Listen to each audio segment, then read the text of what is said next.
प्रिय बच्चों, second year के सेकेंड पेपर के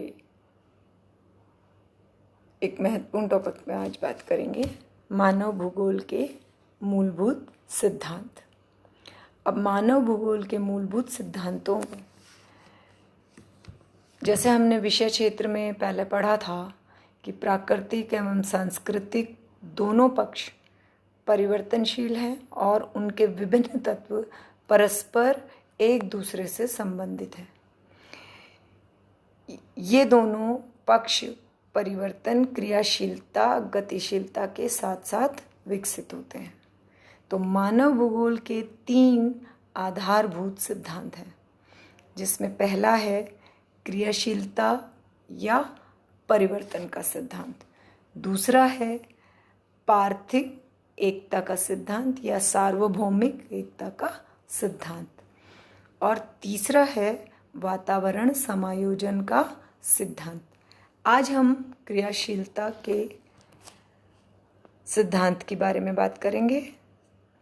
क्रियाशीलता का सिद्धांत जो है वो ये कहता है कि प्रकृति का नियम है परिवर्तन, यानी प्रकृति परिवर्तनशील है। जड़ हो या चेतन, पृथ्वी पर किसी भी तरीके की जो वस्तुएं हैं, चाहे वो जड़ हों चाहे वो चेतन हों, सभी परिवर्तनशील है। प्रत्येक क्षण में वस्तु किसी न किसी प्रकार परिवर्तित होती रहती है। पृथ्वी पर परिवर्तन उसकी परिभ्रमण गति के कारण होते हैं, आंतरिक व बाहरी शक्तियों के कारण होते हैं, मनुष्य द्वारा किए गए कार्यों के कारण होते हैं। पृथ्वी तल पर यदि हम परिवर्तन करने वाली शक्तियों को देखें तो 6 प्रकार की शक्तियाँ मानी जाती हैं। इन 6 प्रकार की शक्तियों में आता है सबसे पहले पृथ्वी के सौर संबंध। पृथ्वी के सौर संबंध अर्थात पृथ्वी की परिभ्रमण गति के कारण बदलते रात और दिन, ऋतुएं, तापमान और वायु दिशा में परिवर्तन। तो आप देखेंगे कि पृथ्वी के जो ये दिन और रात का परिवर्तन है, इस परिवर्तन के कारण बहुत सारे स्थानों पर अपक्षय और अपर्दन की क्रिया निर्भर है इसी पर, क्योंकि रात में तापमान गिरने पर जो पहाड़ों में या चट्टानों में, दरारों में जो पानी जाता है वो रात को जम जाता है, और जैसे ही सुबह सूर्य की किरणें तेज पड़ती है वो वापस पिघल जाता है। तो तनाव और संकुचन की क्रिया लगातार चलती रहती है, और इस क्रिया के कारण लगातार पृथ्वी के भौतिक स्वरूप बदलते रहते हैं। तो पहला आपका क्या हुआ? पृथ्वी के सौर संबंध। दूसरा आपका है पृथ्वी की विवर्तनिक शक्तियाँ। पृथ्वी की विवर्तनिक शक्तियाँ, इन शक्तियों के द्वारा किए गए जो दीर्घकालीन और धीमी गति के परिवर्तन है, जो हमें हजारों सालों में जाकर पता लगते हैं, जैसे पर्वत निर्माण क्रिया,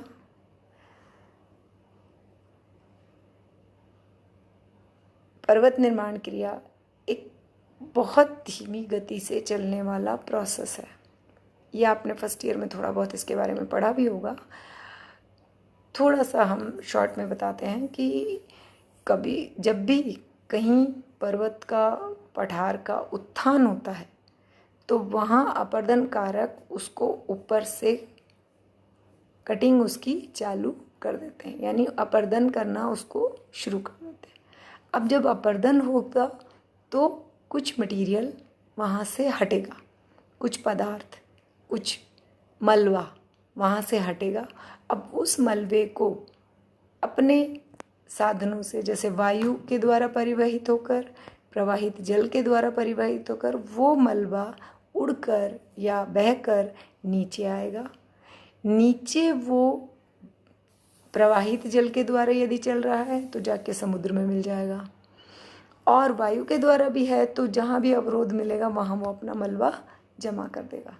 तो ये जो मलबा नीचे आकर जो लगातार जमा होता जाएगा गड्ढों में, समुद्र में, तो ये फिर से एक ऐसी दबाव क्रिया नीचे शुरू कर देगा कि जिससे लंबे अंतराल के बाद वो गड्ढे जो हैं उनमें नीचे आंतरिक शक्तियाँ कार्य करेंगी और फिर से कोई उत्थान होगा।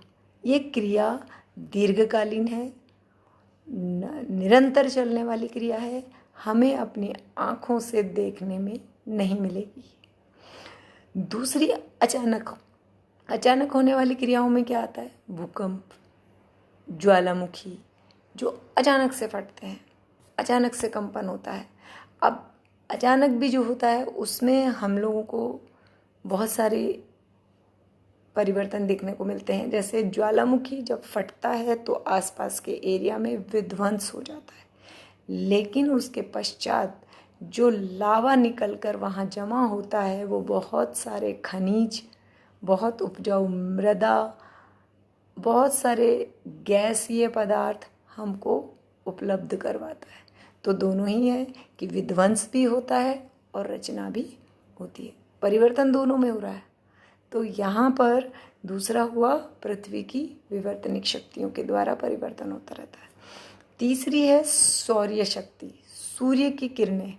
अब सौर्य शक्ति आपकी क्या है? जैसे गर्मी, ओस, पाला, हिमपात, आपका बादल बनना, आंधियाँ, तूफान, ये सारे जितने भी आपके कार्य हैं सब सूर्य के ऊपर निर्भर करते हैं, सूर्य की किरणों पर निर्भर करते हैं।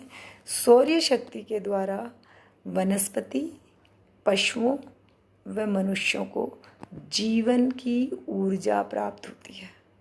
यानी हमें जीने के लिए सूर्य की किरणों का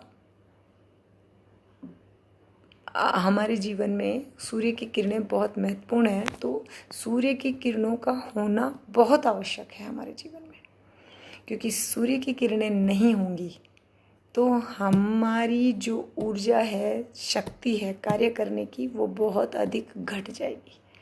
अब इसको एग्जाम्पल कैसे ले सकते हैं कि आप देखिए, शीतकाल में जब सूर्य की किरणें हमारी पृथ्वी के उत्तरी गोलार्ध में तिरछी पड़ रही होती हैं और शीतकाल होता है, उस समय जब सूर्योदय देर से होता है और कभी कभी कोहरे के कारण सूर्य के दर्शन हमें 11-11, 12-12 बजे तक नहीं होते हैं, तो हमारी जो दिनचर्या है वो बिल्कुल बदल जाती है।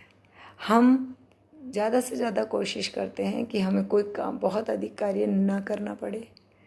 शीतकाल में सर्दी ऋतु के कारण हमारे हाथ पांव में जो ऊर्जा हमें सूर्य से की किरणों से मिलती है वो हमें प्राप्त नहीं होने के कारण हम थोड़े से सुस्त हो जाते हैं और कोशिश करते हैं कि हम कम से कम कार्य करें और जल्दी से अपने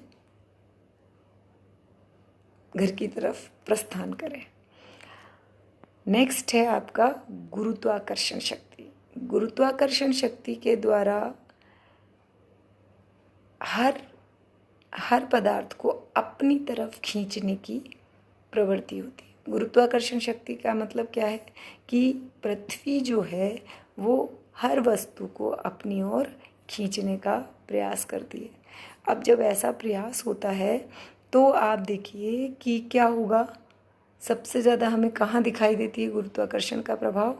वो सामुद्रिक जल में, जब वहाँ ज्वार भाटा उत्पन्न होते हैं, जब चंद्रमा की और पृथ्वी की सामूहिक रूप से गुरुत्वाकर्षण शक्ति समुद्र पे लगती है तो दीर्घ ज्वार, बड़े ज्वार, और प्रतिदिन तो लघु ज्वार तो आते ही हैं, तो लघु ज्वार और भाटा यानी पानी का ऊपर की ओर चढ़ना और उतरना, ये गुरुत्वाकर्षण शक्ति का एक महत्वपूर्ण उदाहरण है।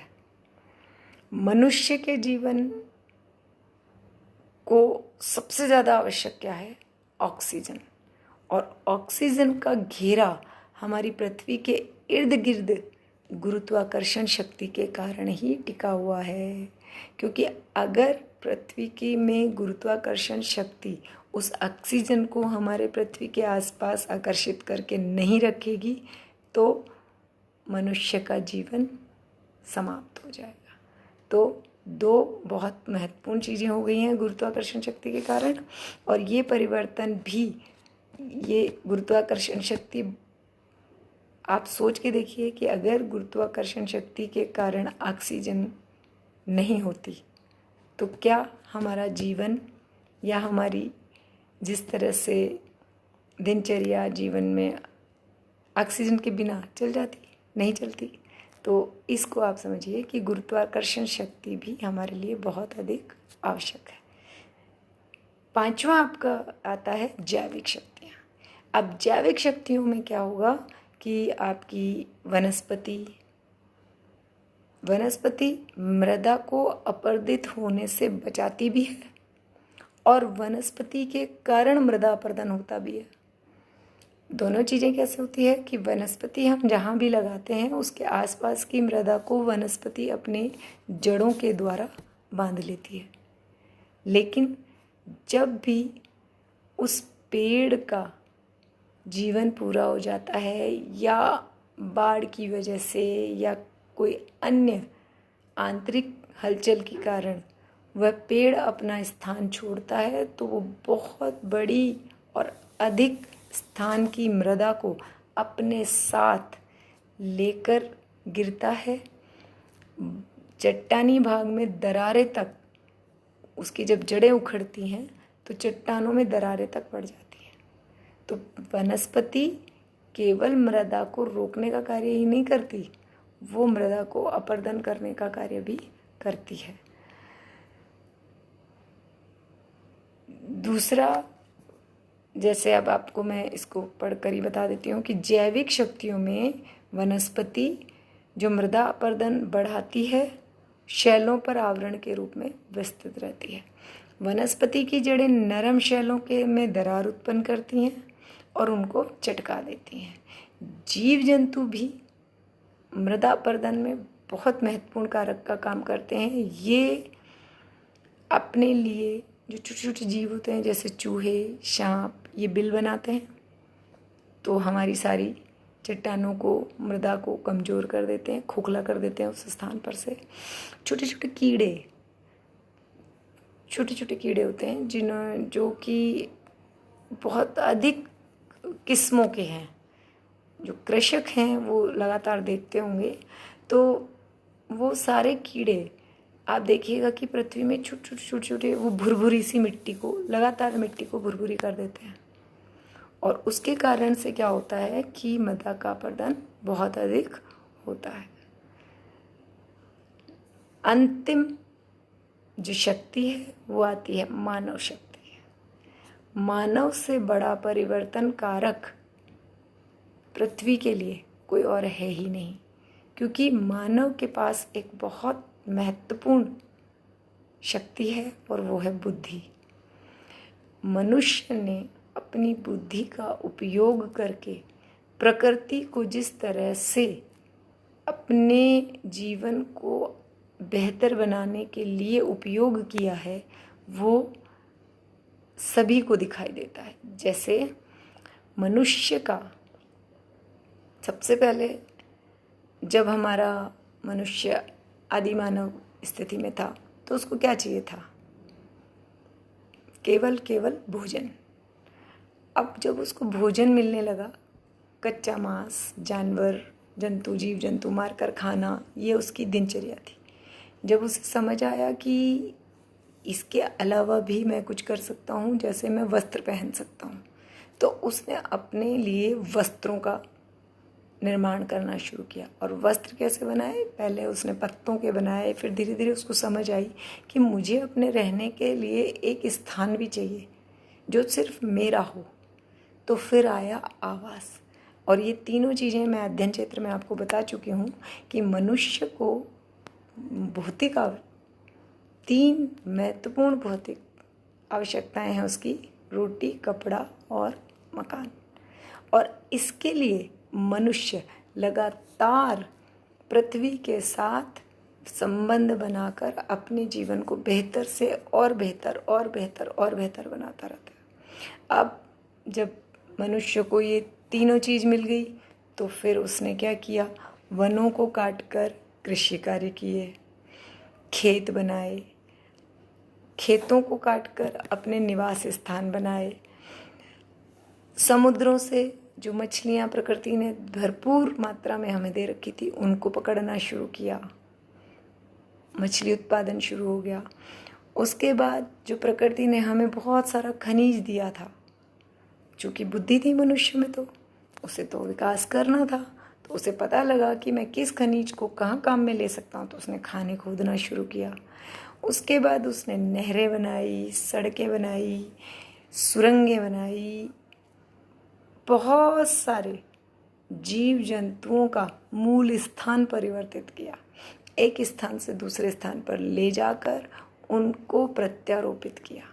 तो मनुष्य सबसे महत्वपूर्ण कारक है क्रियाशीलता में और परिवर्तन में। पृथ्वी के आज जो परिवर्तन हम लोग देख रहे हैं वो सारा मनुष्य की बुद्धि का कमाल है। मनुष्य क्रिया अगर नहीं करता, जैसा जीवन है वैसे ही रहता, तो आज के विकास का जो रूप हम सभी के सामने है वो कभी नहीं आ पाता। तो मनुष्य चंचल है, मनुष्य की चंचलता, क्रियाशीलता हमारे लिए बहुत आवश्यक है, हमारे मानव समुदाय के विकास के लिए आवश्यक है। और इस के कारण हुए परिवर्तनों को देखने के लिए हमें कोई विशेष रूप नहीं चाहिए। हमें दिखाई ही देता है कि विज्ञान ने जितनी प्रगति की है कि आज आप अपने घर बैठे हुए हैं और मैं आपके लिए यहाँ बैठकर एक व्याख्यान तैयार कर रही हूँ, और आप लोग अब अपने घर पर उसी इस छोटे से एक बॉक्स मोबाइल के थ्रू आप अपने घर पर बैठे बैठे मेरे इस व्याख्यान को सुन पाएंगे। ये मनुष्य के बुद्धि का ही कमाल है। तो कुल मिलाकर क्रियाशीलता का सिद्धांत ये कहता है कि कोई भी वस्तु स्थायी नहीं है। जीवन में आप जितने भी परिवर्तन देख रहे हैं वो लगातार चलते रहते हैं। कुछ पर हम बिल्कुल ध्यान नहीं देते, कुछ को हम देखते नहीं, कुछ हमें दिखाई भी नहीं देते, हजारों सालों में होते हैं इसलिए। तो लेकिन परिवर्तन होते हैं प्रतिदिन, प्रत्येक क्षण पृथ्वी में कहीं ना कहीं कोई परिवर्तन, कोई उत्थान और कोई पतन चलता है। कहीं वो उठ रही है और कहीं वो धंस रही है। समुद्री किनारों में बहुत सारे हिस्से टूटकर समुद्र में मिल रहे हैं। तो आप इस चीज़ को देखिए कि क्रियाशीलता जो है वो लगातार चलती है। कभी भी हम 6 महीने शीतकाल में रहते हैं, 6 महीने ग्रीष्मकाल में रहते हैं, और ये दोनों ही काल में कार्य करने की जो प्रवृत्ति है वो बदल जाती है। 6 महीने दक्षिण गोलार्ध में लोग बहुत अधिक कार्य कर लेते हैं, जो हमारे उत्तरी गोलार्ध के लोग उस समय थोड़ा सा शीतकाल में रहते हुए कम करते हैं, लेकिन वो बराबर सामंजस्य चलता रहता है और परिवर्तन जो है वो दिखाई देता रहता है। तो ये जो मानव भूगोल का मूलभूत सिद्धांत क्रियाशीलता है, ये क्रियाशीलता ही है जिसके कारण विश्व आज इतने विकसित दौर में पहुंच चुका है। तो इन शक्तियों के द्वारा, इन 6 शक्तियों के द्वारा जो परिवर्तन होते हैं वो उन सभी का आपस में संबंध होता है, और इन शक्तियों द्वारा भूतल, नदियों, जलवायु, प्राकृतिक वनस्पति और मनुष्य की जनसंख्या सभी परिवर्तित होती है। पर मुझे लगता है अब आप लोगों को परिवर्तन का सिद्धांत कुछ समझ में आ गया होगा। कहीं कोई आपको कोई बात समझ नहीं आई हो तो आप लोग मुझसे कॉल करके बात कर सकते हैं। इस सिद्धांत को आप पढ़िए, देखिए, और नहीं समझ में आए तो मुझे कॉल करके पूछिए। कल हम इस सिद्धांत के ही अगले पार्ट, पार्थिव एकता का सिद्धांत या सार्वभौमिक एकता का सिद्धांत और वातावरण समायोजन सिद्धांत की बात करेंगे। धन्यवाद।